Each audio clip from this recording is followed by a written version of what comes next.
Alright, can everyone hear me?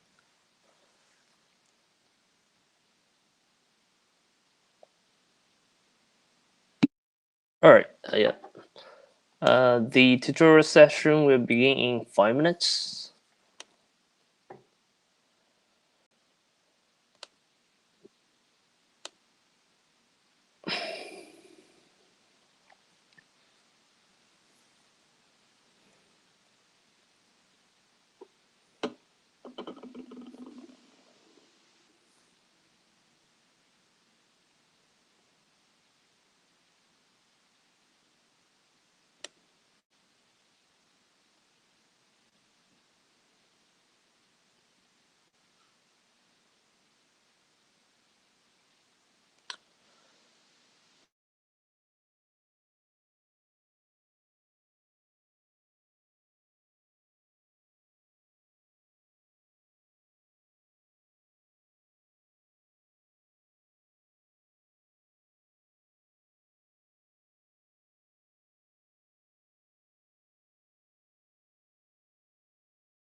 I guess we will begin in 3 minutes.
Alright, guys. We're going to start the tutorial session.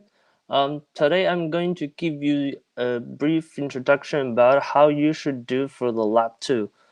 Uh, okay, let's take a look at the lab menu here. Alright, give me a second.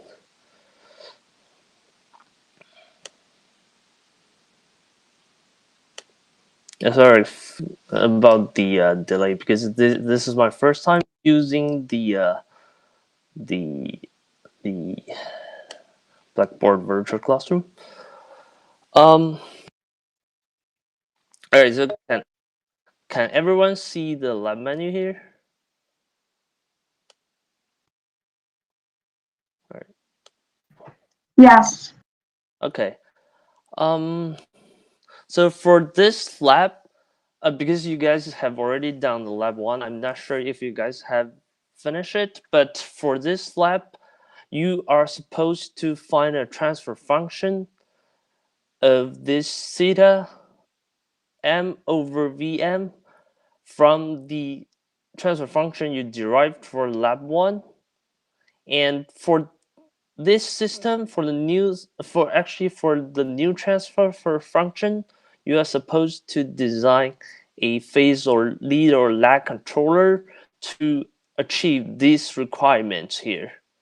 And in this plot, this upper loop is actually, I'm not sure if you guys want to use the Quasar Virtual Lab, but in this loop, this one is also is still the virtual system, and this one is actually for the loop where this block is actually where you can put the transfer function for the system, which is this transfer function, and this block, which is the same as this block, is where you can place your controller.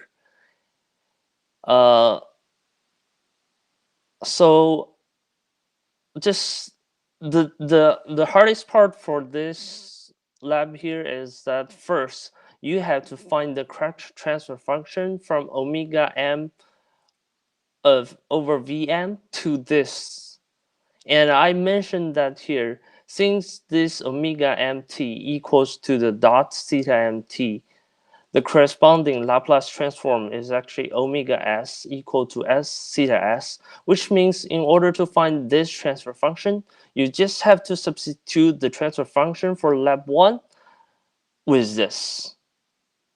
I think it is quite clear. And after you find the transfer function for this one, you just have to place the transfer function here and then design a controller that satisfies this requirement here, and you run a simulation, it will give you the result, and you can see from the scope whether the controller you designed meets these requirements. So this is basically the the object for your lab 2. And Dr. Chen mentioned that you can either do this one or just do the lower loop. So I think this is quite clear. And I prefer, if you guys have any questions, just ask me here, because I think many of you have like sorts of problem for the last lab, and if you can ask your questions here, probably everyone else can have a chance to know, like can we understand how we can do lab without Quasar? Okay, so if you don't want to use a Quasar virtual lab, you just have to neglect the upper loop, this loop here. Just cancel this. Just like don't place any of this in the Simulink loop and get rid of this. You are not going to use the Quasar virtual lab.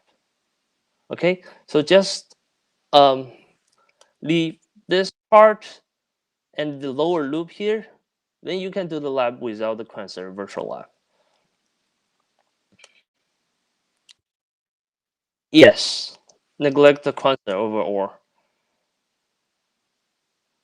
So for lab 1, can you show us which one we don't include? Uh, for lab 1, can you show us which one?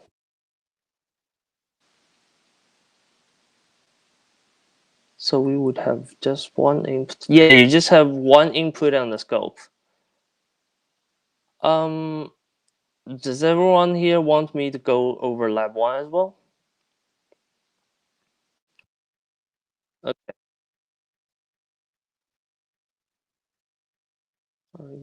Neglecting. So I also have the lab menu for lab 1 here.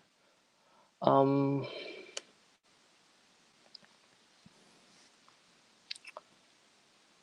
all right. So for this lab, you should derive the transfer function from of the system omega m s over vms v with the equations I provided here.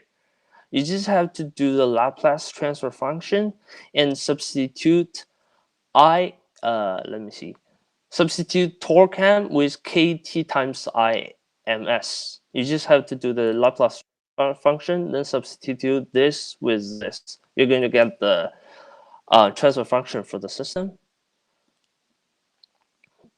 And once you I'm for lab 1, you don't have an option of just using the MATLAB, so you have to do this, which the same thing. The upper loop is actually the virtual system, and the lower one is just the transfer function for the system. And once you derive the transfer functions for the system, you just have to put the transfer function for the system here and keep everything here exactly same as the blocks in the plot. Um, these are the configurations of the settings. Probably many of you guys have already done it, so I don't have to go through that. Um, I think that's every detail I had to tell you guys for this lab, because I think it's quite straight for quite straight as well.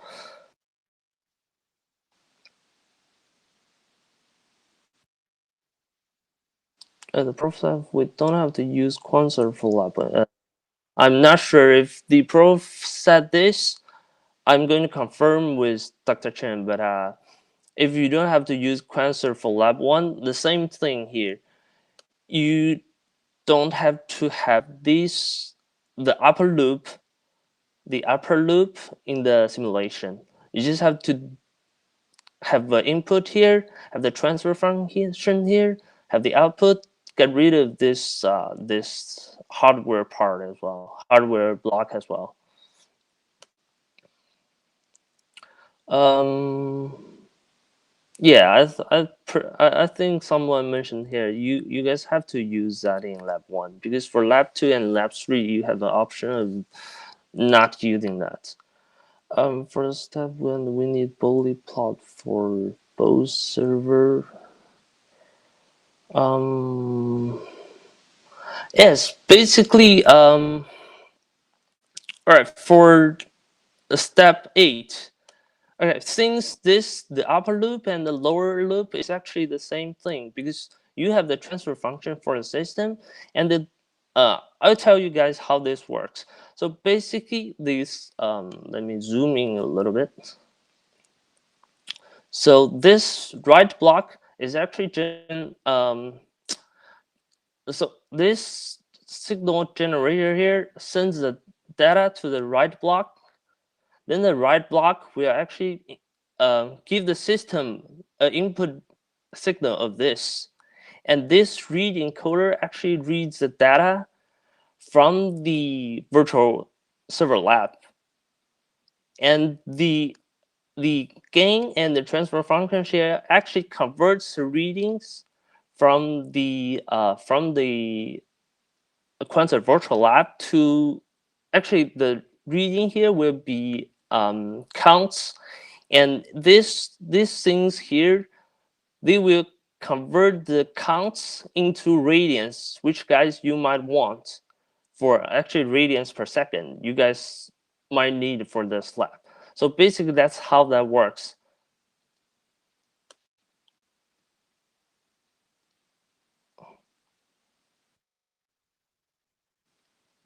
All right, you guys have a lot of questions, so I can only go through one by one.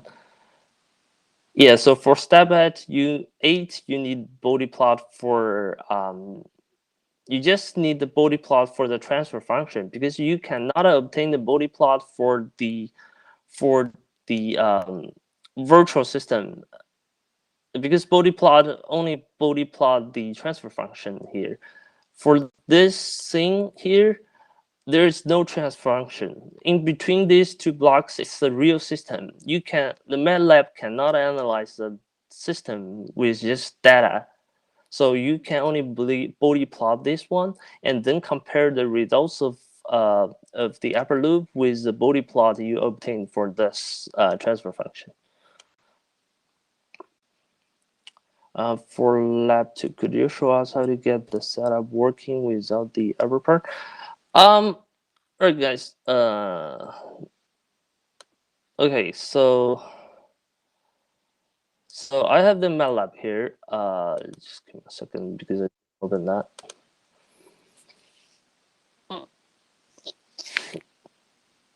I think it's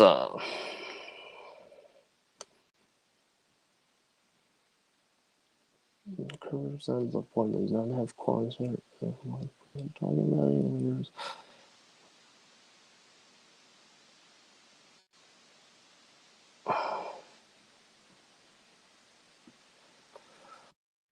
All right, I'm just going to show you guys how you should create the Simulink without the Quasar stuff. It's pretty easy. I'm not. I can teach you guys once, but I will not no longer show you guys how to do that. Um.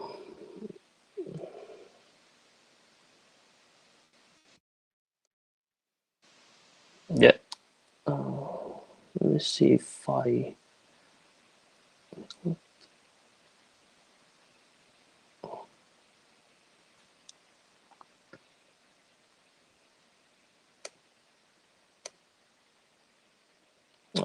It sticks.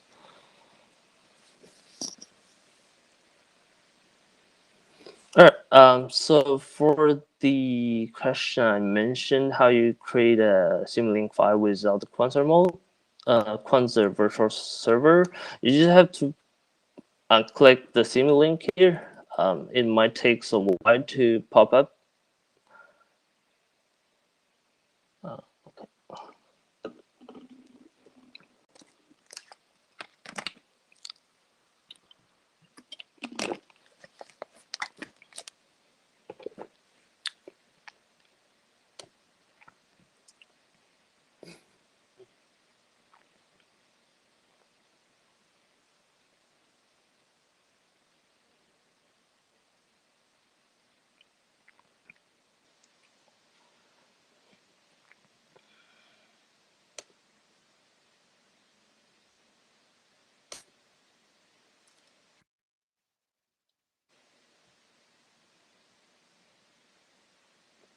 I'm sorry, guys, for my wooden computer. It might take a while.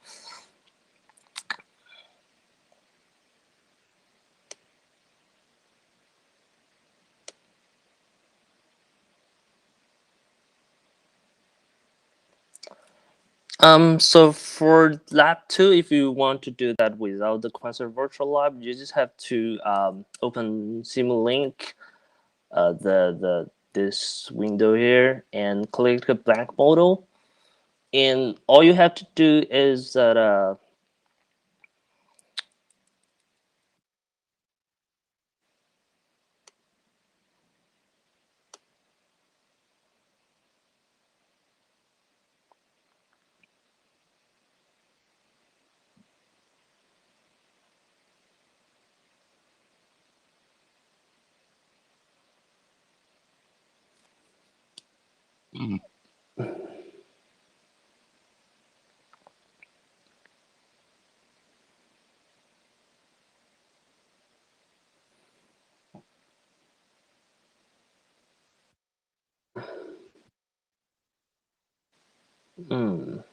Yeah, I'm not using the remote desktop.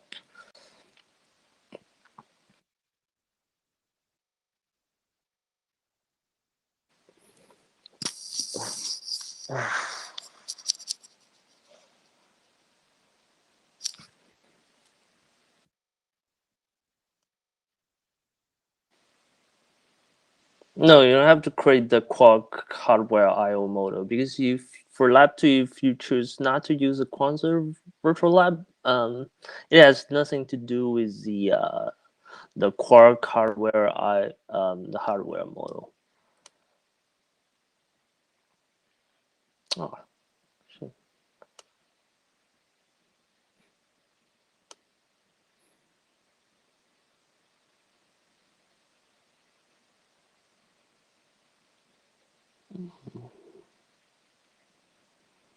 No, yeah, for lab 2, because Dr. Chen mentioned that you have an option of not using the Quantum one, so you just have to create like a very normal Simulink model, then place the transfer function into the block and design your controller. Ah, shit.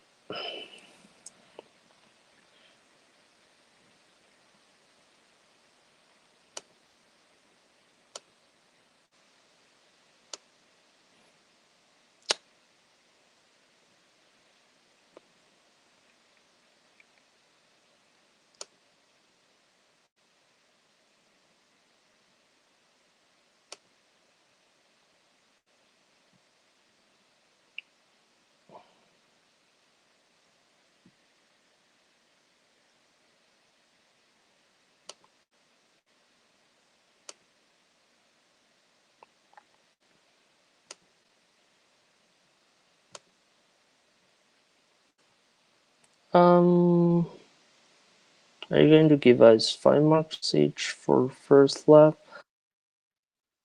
I try to reopen the Simulink. I think the marks for labs are 10, are actually 10 for each lab. So if you just want just 5, you should know that.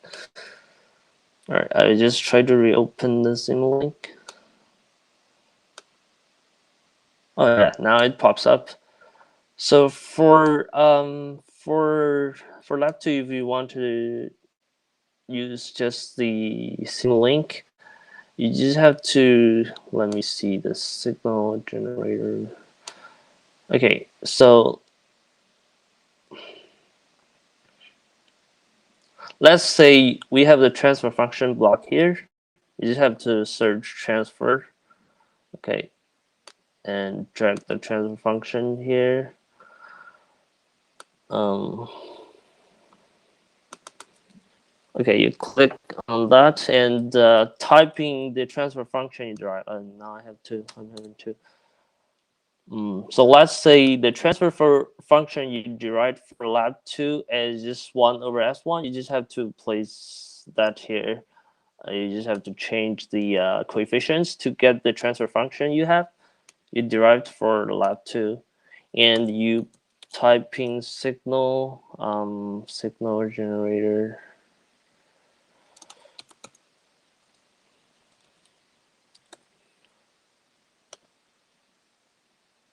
Yeah, the signal generator to have the correct like, and then modify the signal generator to have the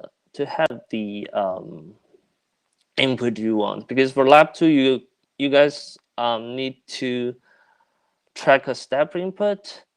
Um, it seems that I don't have the step here, so I'm going to use that step.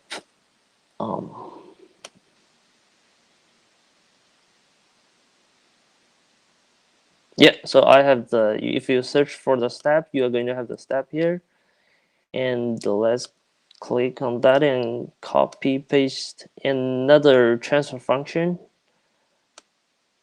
This transfer function. This transfer function.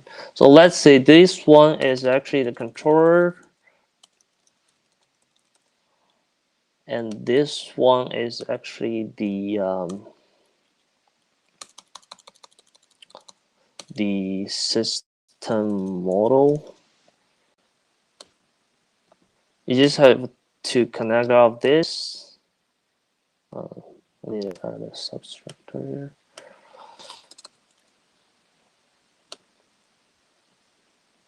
Okay, so I'm gonna have an adder here.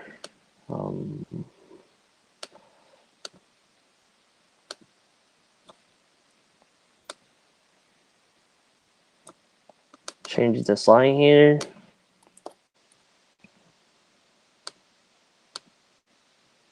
And I have a scope there.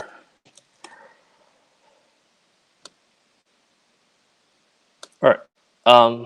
So that's basically the settings for lab 2 here. You don't have to go with the Quark target file, hardware file, anything like that. You just have to place your controller here, your system model here, and the step input here, the scope here, then run the simulation. That's just, I think that's just lab 2. Yeah. So I think, is it clear for you guys? Yeah. But the only hardest part is that you have to derive the transfer function. Like I said, for lab 2, because um, for lab 2, you are supposed to get this transfer function, which is actually partial results of the transfer function from lab 1. You just have to derive the transfer function for lab 1, then substitute omega s, which is the upper part, with this. And that's just lab 2. All right. So some of you guys asked me how should I write the report last time, and I think there's no common format, but I can tell you guys, probably you guys have to have the objective, the procedure, the data, like your observation and data, then your conclusion. I would consider 4 parts would be enough. It doesn't have to be very long, but just make sure you write all your observations clearly.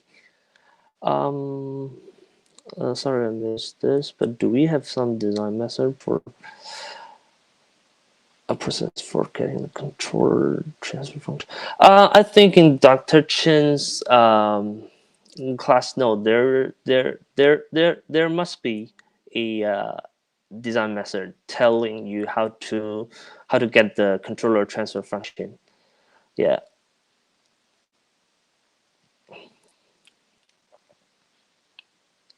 Any other questions?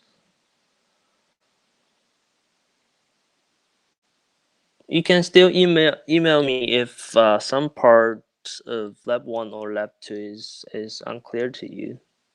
Yeah.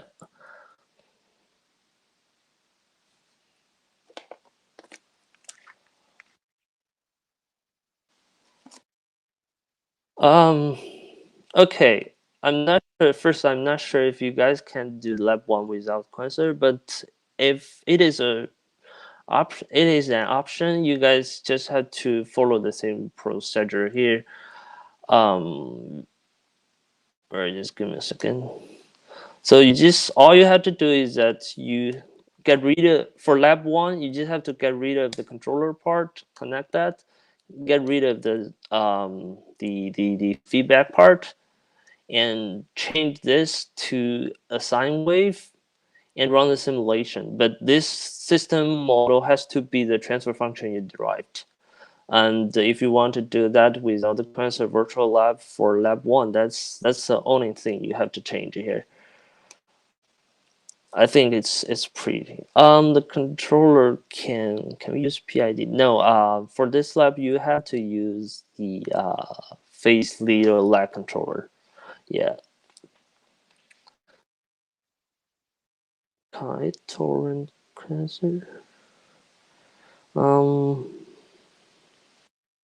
you don't have to include the server in the report, right?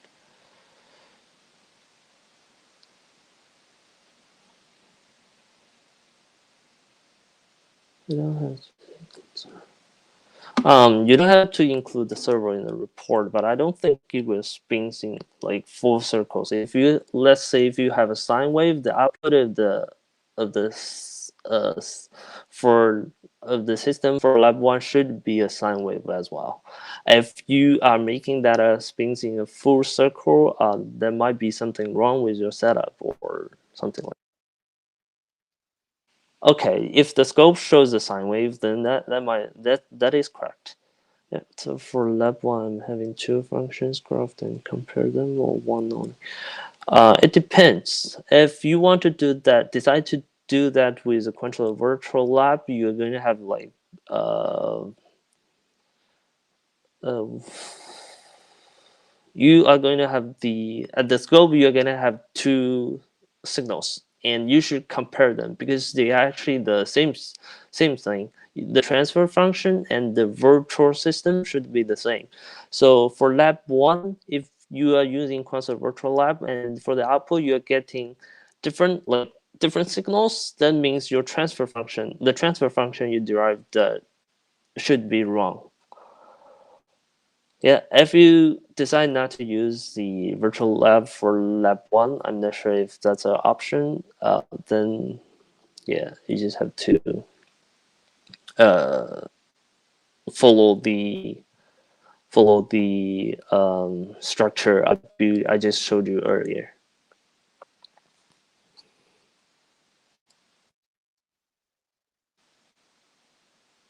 For lab ones. So if you are just using the transfer function, you can still compare that with the body plot. Let's say, for example, okay, so if I run the simulation here, sorry, it's a step. It must be something wrong.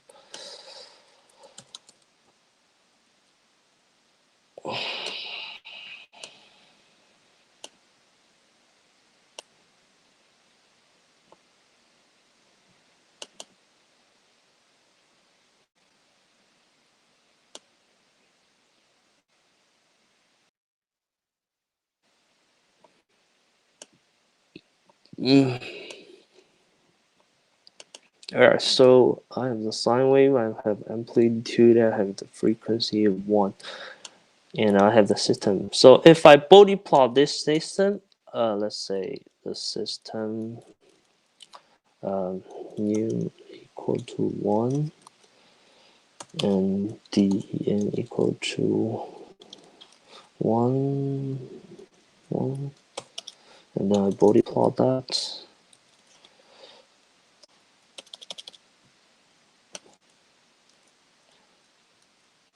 So,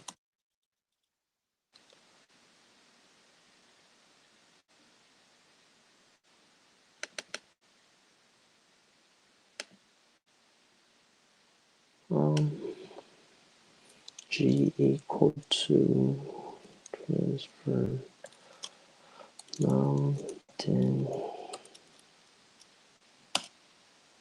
body G.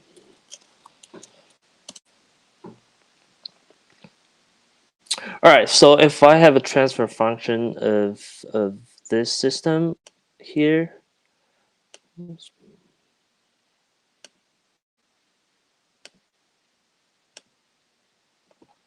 right. So if I have the transfer function, why am I studying the right? All right. So if we have the transfer function of this one here, and let's say from the body plot, you can see that if I have a frequency of 1, shit, of 1 raised per second, the system gain for this one is going to be minus 5 dB, and the phase lag here is going to be 45 degree. And so I run this simulation here.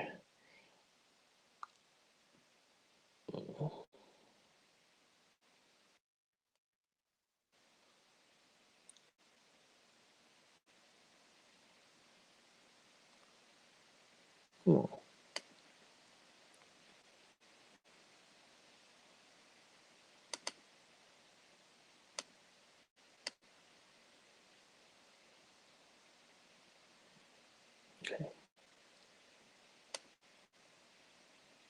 It might take a while because my computer is very slow.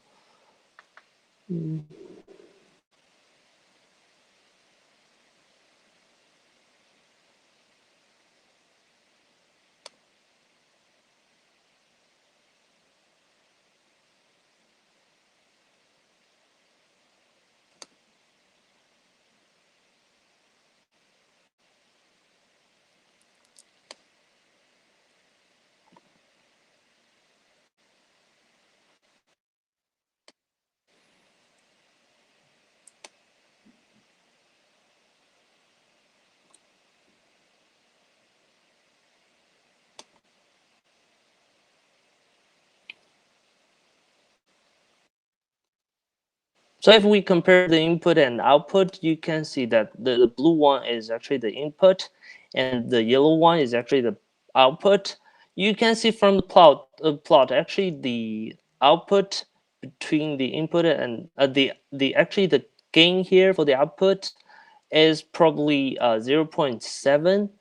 And if you calculate that number here, which is 20 log 0.7, it would probably give you the answer of minus 5 dB here.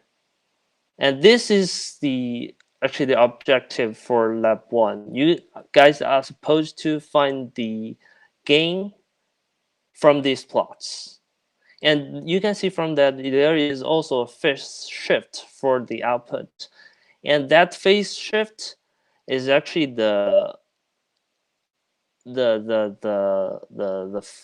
should also follow the phase plot here. Um, I think it's basically the answer for lab 1. Is there any question?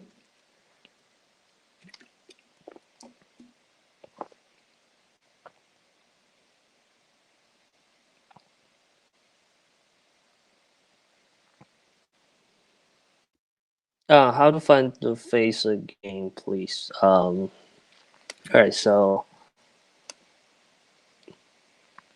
let's say for this signal, you are having a period of almost 6.28 seconds, which is 2 pi. And let's say we can compare the peak here.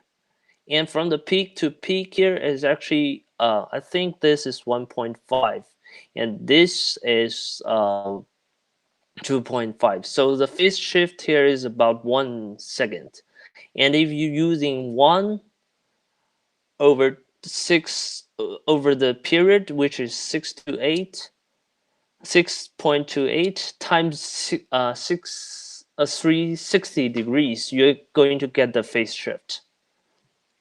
Is that clear?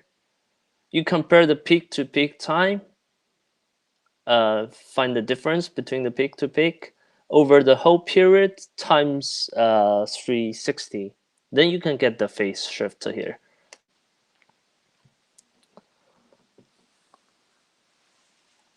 Is that clear? Yeah.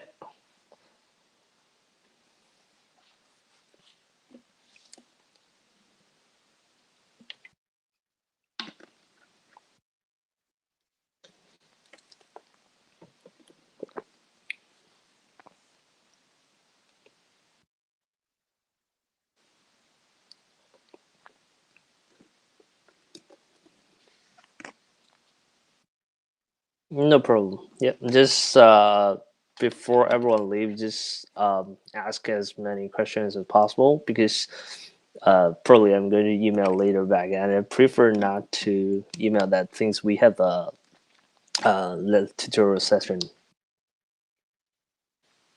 Mm.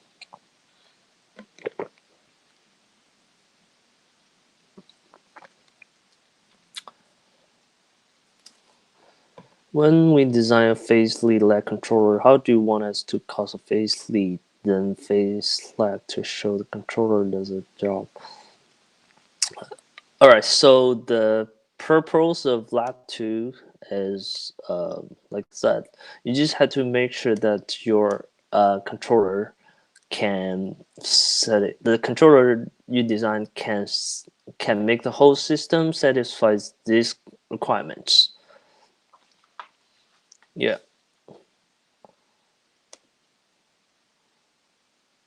I think for this lab, you just have to design either a face lead or a face lag controller. It's up to you.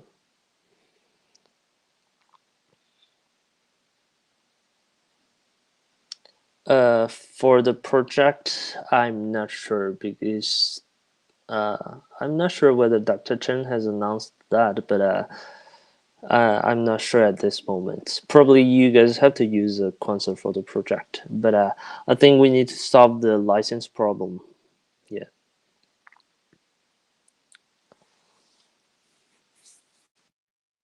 Yep. All right. If he said that, yeah. If he said that, then you guys just have to do the same thing here, like I showed you earlier. You just have to create a model, um, design your controller, then get a feedback, then run the simulation. You don't have to go through the Quark hardware I/O stuff.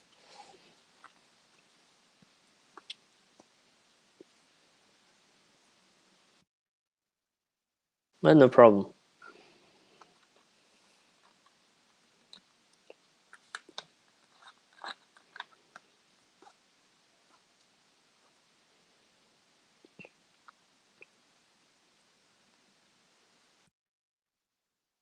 Yep. I'm glad I can help you guys because that also saves me a lot of time. I don't have to spend time emailing everyone. Last question about the face. The T in the denominator should be the input. I'm not quite.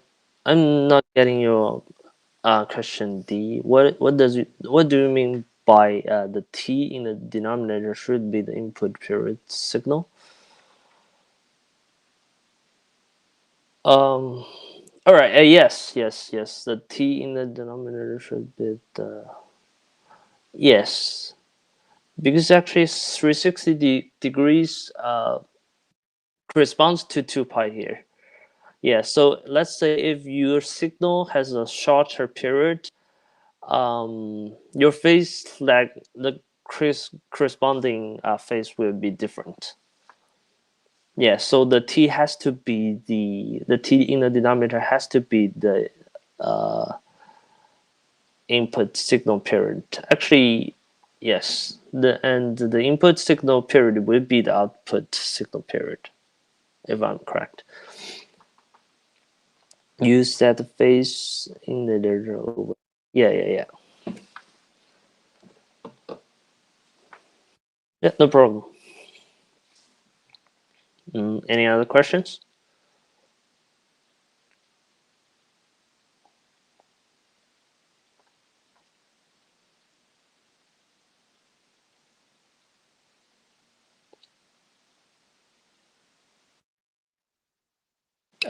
Italy had a question. I think I solved the question, right? Because she mentioned that yes, thank you. So I'm not quite sure. If I missed the question, can you please type the question again?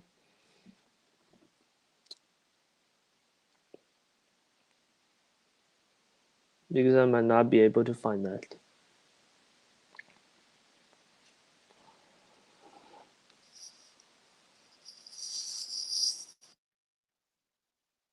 Yeah. Okay.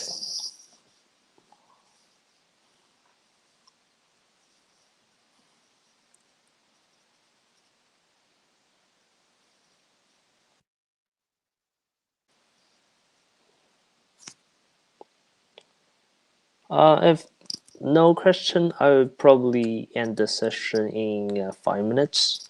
Yeah, just in case you guys just some sudden questions pops up.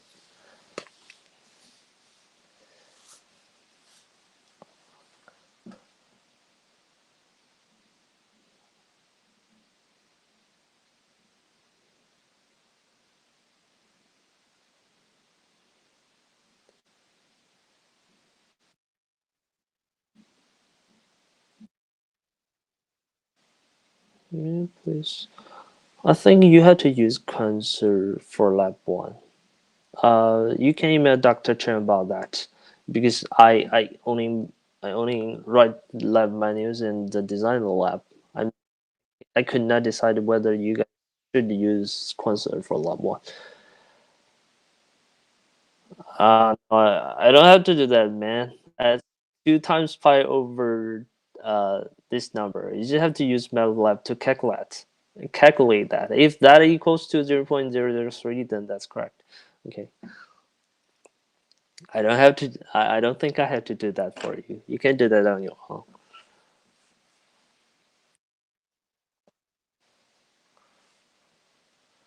Yeah, the contour doesn't work. Um, yeah, well, um, I know the license is a problem for you guys, and I like even for me, I have like sort of lots of problem for the license at the beginning. You can you can try that because the reason why I want you guys to use to compare the result from the virtual lab and the virtual system and the transfer function is that you can confirm that with your transfer function whether the transfer function you derived is correct or not, because every transfer function you derived is exactly the same system. So if you are getting the same outputs from the transfer function and the virtual server, then that means the transfer function you derived is correct. That helps you like understand the system better. That's the reason why I designed the lab like this. But since the license is always a problem, so probably you guys can neglect the concept part, and that's better. That's better. Yeah. All right. 2 more minutes. So if there's a question, yeah, I will just end the session.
If there is a necessary, probably Dr. Chen will arrange another tutorial session for Lab 2 or Lab 3 or the project.